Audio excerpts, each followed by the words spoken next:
শুরুতেই থাকছে 2024-এর গণ অভ্যুত্থানের মধ্য দিয়ে আমাদের স্বাধীনতা পূর্ণতা পেয়েছে বলে মন্তব্য নাহিদের। এবারে জানিয়ে দিব ইডেন ছাত্রলীগের সভাপতি রিভা গ্রেপ্তার। রাজনৈতিক কর্মকাণ্ড চালানোর অভিযোগে নিষিদ্ধ ঘোষিত সংগঠন বাংলাদেশ ছাত্রলীগের ইডেন মহিলা কলেজ শাখার সভাপতি তামান্না জেসমিন রিভাকে গ্রেপ্তার করেছে ডিবি। এবারে থাকছে হাসিনার গুম পরবর্তী ঘটনা নিয়ে চাঞ্চল্যকর তথ্য দিল কমিশন। আরও জানাবো জাতীয় স্মৃতিসৌধে প্রধান উপদেষ্টার শ্রদ্ধা। এদিকে সাবেক সংসদ সদস্য নদভী গ্রেপ্তার। সর্বশেষ জানিয়ে দিব বিজয় দিবসে শোষণমুক্ত সমাজ গড়ার আহ্বান রাষ্ট্রপতির। শুনছিলেন হাতে পাওয়া গুরুত্বপূর্ণ আপডেট সংবাদের শিরোনাম, এবারে বিস্তারিত। তবে তার আগে অনুরোধ রইল ভিডিওটিতে একটি লাইক দিন এবং কমেন্ট করে জানিয়ে দিন ভিডিও সম্পর্কে আপনার মূল্যবান মতামত। আরও জানিয়ে দিন ভিডিওটি কোথা থেকে দেখছেন বা কোন জেলা থেকে দেখছেন। 2024-এর গণ অভ্যুত্থানের মধ্য দিয়ে আমাদের স্বাধীনতা পূর্ণতা পেয়েছে বলছে নাহিদ। 71-এর মহান মুক্তিযুদ্ধে বিজয় আসলেও 2024 সালের গণ অভ্যুত্থানে স্বাধীনতা পূর্ণতা পেয়েছে বলে মন্তব্য করেছেন তথ্য ও সম্প্রচার মন্ত্রণালয়ের উপদেষ্টা মোহাম্মদ নাহিদ ইসলাম। সোমবার সকালে সাভারের জাতীয় স্মৃতিসৌধে মহান মুক্তিযুদ্ধের বীর শহীদদের শ্রদ্ধা জানানো শেষে গণমাধ্যম কর্মীদের সঙ্গে আলাপকালে একথা বলেন তিনি। উপদেষ্টা নাহিদ বলেন, আজকের এই দিনে আমরা স্মরণ করছি মহান স্বাধীনতা যুদ্ধের সকল শহীদদের, সেই সঙ্গে জুলাই অভ্যুত্থানের শহীদদেরও আমরা শ্রদ্ধার সঙ্গে স্মরণ করছি। 1971 সালে আমাদের বিজয় আসলেও সেই স্বাধীনতা অরক্ষিত ছিল। 2024-এর গণ অভ্যুত্থানের মধ্য দিয়ে আমাদের স্বাধীনতা পূর্ণতা পেয়েছে। 2024 সালের এই বিজয়ের মধ্য দিয়ে আওয়ামী ফ্যাসিস্ট মুক্ত দেশের জনগণ প্রকৃত বিজয়ের স্বাদ অনুভব করছে বলেও উল্লেখ করেন তথ্য উপদেষ্টা। এর আগে জাতীয় স্মৃতিসৌধে মহান মুক্তিযুদ্ধের বীর শহীদদের প্রতি বিনম্র শ্রদ্ধা জানান উপদেষ্টা আসিফ ছাড়াও স্থানীয় সরকার, পল্লী উন্নয়ন ও সমবায় এবং যুব ও ক্রীড়া উপদেষ্টা আসিফ মাহমুদ সজীব ভূঁইয়া, উপদেষ্টা মাহফুজ আলম। এদিন সকাল 7:12 দিকে জাতীয় স্মৃতিসৌধে শ্রদ্ধা জানান অন্তর্বর্তী সরকারের প্রধান উপদেষ্টা ডক্টর মোহাম্মদ ইউনূস।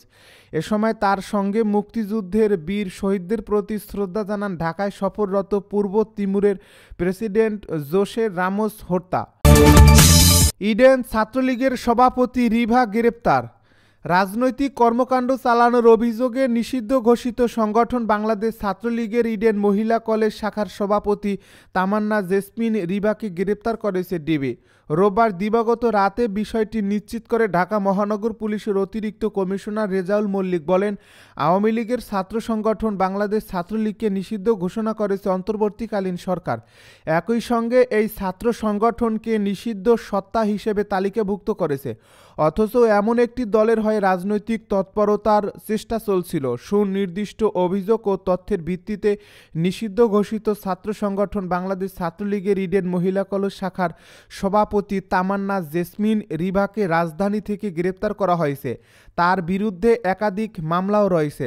তামান্না জেসমিন রিভার বিরুদ্ধে আইনানুগ পদক্ষেপ প্রক্রিয়াধীন বলে জানিয়েছেন পুলিশের এই কর্মকর্তা। গুম পরবর্তী ঘটনা নিয়ে চাঞ্চল্যকর তথ্য দিল কমিশন। গুম সংক্রান্ত তদন্ত কমিশন গতকাল শনিবার প্রধান উপদেষ্টার কাছে একটি প্রতিবেদন জমা দিয়েছে। রোববার প্রধান উপদেষ্টার প্রেস উইং থেকে ওই প্রতিবেদনের কিছু অংশ প্রকাশ করা হয়। আনফোল্ডিং দ্য ট্রুথ শিরোনামে জমা দেওয়া এ প্রতিবেদন কমিশনের সদস্যরা এখন পর্যন্ত পাওয়া 1676টি অভিযোগের মধ্যে 758 জনের অভিযোগ যাচাই বাছাই করেছেন। এতে আইন প্রয়োগকারী সংস্থার গুম করার পদ্ধতির কিছু বর্ণনাও আছে। এ প্রতিবেদন অনুযায়ী গুম হওয়া বেশিরভাগ ব্যক্তিকে হয় হত্যা করা হয়েছে অথবা মিথ্যা মামলায় ফাঁসানো হয়েছে। এতে আরও বলা হয়েছে, কমিশন গুমের পর মেরে ফেলার পদ্ধতি সম্পর্কে যাচাইকৃত বিস্তারিত প্রতিবেদন পেয়েছে। একটি কার্যকর পদ্ধতি হলো মাথায় গুলি করা, এরপর সেই মরদেহ সিমেন্টের ব্যাগ দিয়ে বেঁধে নদীতে ডুবিয়ে দেওয়া হয়।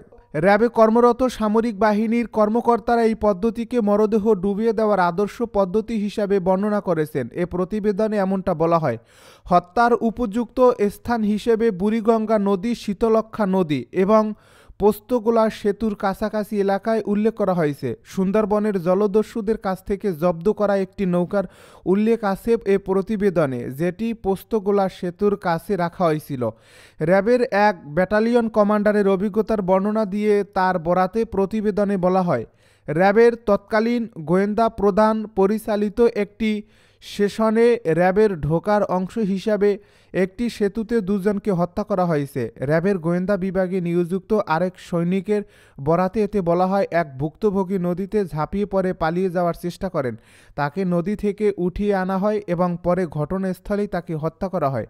কমিশনের এই অন্তর্বর্তী প্রতিবেদনে বিস্তারিত অবশ্য প্রকাশ করা হয়নি। এতে বলা হয়, কমিশনের চূড়ান্ত প্রতিবেদনে অপহরণ, আটক, নির্যাতন, হত্যা ও মুক্তির বিস্তারিত বিবরণ দেওয়া হবে। জাতীয় স্মৃতিসৌধে প্রধান উপদেষ্টার শ্রদ্ধা। মহান বিজয় দিবসে সাভার জাতীয় স্মৃতিসৌধে বীর শহীদদের প্রতি শ্রদ্ধা জানিয়েছেন অন্তর্বর্তী সরকারের প্রধান উপদেষ্টা ডক্টর মুহাম্মদ ইউনূস। সোমবার সকাল 7:12 তিনি ফুল দিয়ে শ্রদ্ধা জানান। এ সময় তার সঙ্গে ছিলেন পূর্ব তিমুরের প্রেসিডেন্ট জোসে রামোস হোর্তা, কয়েকজন উপদেষ্টা ও 3 বাহিনীর প্রধান। পুষ্পস্তবক অর্পণের পর প্রধান উপদেষ্টা 1971 সালের মহান মুক্তিযুদ্ধের বীর শহীদদের প্রতি শ্রদ্ধা জানাতে সেখানে কিছু সময় নীরবে দাঁড়িয়ে থাকেন। এ সময় বাংলাদেশ সেনাবাহিনী, নৌবাহিনী ও বিমান বাহিনীর সমন্বয়ে গঠিত একটি চৌকস দল রাষ্ট্রীয় অভিবাদন জানায়। বিয়োগলে করুণ সুর বেজে ওঠে। প্রধান উপদেষ্টা স্মৃতিসৌধ প্রাঙ্গণে রাখা দর্শনার্থী বইয়ে স্বাক্ষরও করেন। সাবেক সংসদ সদস্য নদভী গ্রেপ্তার। আত্মগোপনে থাকা চট্টগ্রাম 15 আসনের সাবেক সংসদ সদস্য ডক্টর আবু রেজা মুহম্মদ নদভীকে রাজধানীর উত্তরা থেকে গ্রেপ্তার করেছে গোয়েন্দা পুলিশ। বিষয়টি নিশ্চিত করেছেন ডিবি উত্তরা বিভাগের এডিসি মোহাম্মদ হিলাল উদ্দিন ভূঁইয়া। তিনি জানিয়েছেন, উত্তরার 10 নং সেক্টরের 13 নং রোডের 48 নং বাড়ি থেকে ডিবি উত্তরা ডিভিশনের একটি টিম অভিযান চালিয়ে নদভীকে গ্রেপ্তার করে। গ্রেপ্তারের সময় তিনি একা একটি ফ্ল্যাটে অবস্থান করছিলেন। নদভীকে ডিবি কার্যালয়ে নিয়ে আসা হয়েছে। নদভীর বিরুদ্ধে হত্যাসহ একাধিক মামলা রয়েছে। তাকে সেসব মামলায় গ্রেপ্তার দেখানো হয়েছে। বিজয় দিবসে শোষণমুক্ত সমাজ গড়ার আহ্বান রাষ্ট্রপতির। বৈষম্য বিরোধী ছাত্র আন্দোলনের চেতনায় উদ্বুদ্ধ হয়ে বৈষম্যমুক্ত দেশ গড়তে এবং মুক্তিযুদ্ধের লক্ষ্য বাস্তবায়ন ও শোষণমুক্ত সমাজ প্রতিষ্ঠায় সবাইকে নিজ নিজ অবস্থান থেকে আরও বেশি অবদান রাখার আহ্বান জানিয়েছেন রাষ্ট্রপতি মোহাম্মদ শাহাবুদ্দিন। আজ সোমবার মহান বিজয় দিবস উপলক্ষে দেওয়া বাণীতে তিনি আহ্বান জানান। রাষ্ট্রপতি মোহাম্মদ শাহাবুদ্দিন তার বাণীতে বলেন, লাখো শহীদের আত্মত্যাগের বিনিময়ে অর্জিত স্বাধীনতার সুফল জনগণের দোরগোড়ায় পৌঁছে দিতে গণতন্ত্রকে প্রাতিষ্ঠানিক রূপ দিতে হবে। রাজনৈতিক দলগুলোর মধ্যে পরম সহিষ্ণুতা ও পারস্পরিক শ্রদ্ধাবোধের সংস্কৃতি গড়ে তুলতে হবে। তিনি আরও বলেন, আসুন 2024 সালের বৈষম্য বিরোধী আন্দোলনের চেতনায় উদ্বুদ্ধ হয়ে একটি বৈষম্যমুক্ত দেশ গড়তে এবং মুক্তিযুদ্ধের লক্ষ্য বাস্তবায়ন ও শোষণমুক্ত সমাজ প্রতিষ্ঠায় নিজ নিজ অবস্থান থেকে আরও বেশি অবদান রাখি। দেশ ও জাতিকে উন্নয়ন ও সমৃদ্ধির পথে আরও এগিয়ে নিয়ে যাই। গড়ে তুলি উন্নত সমৃদ্ধ এক নতুন বাংলাদেশ। মহান বিজয় দিবসে এই আমার প্রত্যাশা। তিনি আরও বলেন, এবছরের জুলাই আগস্ট মাসে ছাত্র জনতার গণ অভ্যুত্থানের মাধ্যমে একটি বৈষম্যহীন ও দুর্নীতিমুক্ত বাংলাদেশ গড়ার যে স্বপ্ন এদেশের মানুষ দেখছে তা অচিরেই বাস্তবায়িত হবে বলে আমি মনে করি। বীরের দেশ বাংলাদেশ বিশ্বের বুকে স্বমহিমায় প্রতিষ্ঠা লাভ করবে ইনশাল্লাহ। সবাইকে মহান বিজয় দিবসের শুভেচ্ছা জানিয়ে মোহাম্মদ শাহাবুদ্দিন বলেন, 16 ডিসেম্বর আমাদের মহান বিজয় দিবস। দীর্ঘ লড়াই সংগ্রাম ও 9 মাসের রক্তক্ষয়ী যুদ্ধ শেষে 1971 সালের এই দিনে আমরা অর্জন করেছি কাঙ্ক্ষিত বিজয়। আমরা পেয়েছি একটি সার্বভৌম দেশ, পবিত্র সংবিধান, নিজস্ব মানচিত্র ও লাল সবুজ পতাকা। পেয়েছি স্বাধীন জাতি হিসাবে বিশ্বের বুকে নিজেদের অস্তিত্ব আর মর্যাদা। বিজয়ের এই আনন্দ ঘন এ দিনে আমি দেশে ও প্রবাসে বসবাসরত সব বাংলাদেশিকে জানাই বিজয়ের শুভেচ্ছা ও উষ্ণ অভিনন্দন। মহান মুক্তিযুদ্ধ ও 2024-এর বৈষম্য বিরোধী আন্দোলন সহ বিভিন্ন গণতান্ত্রিক আন্দোলনের শহীদদের কথা স্মরণ করে তিনি বলেন, বিজয়ের এই দিনে গভীর শ্রদ্ধায় স্মরণ করছি মুক্তিযুদ্ধে আত্মত্যাগ স্বর্গকারী বীর শহীদদের, যাদের সর্বোচ্চ ত্যাগে অর্জিত আমাদের স্বাধীনতা।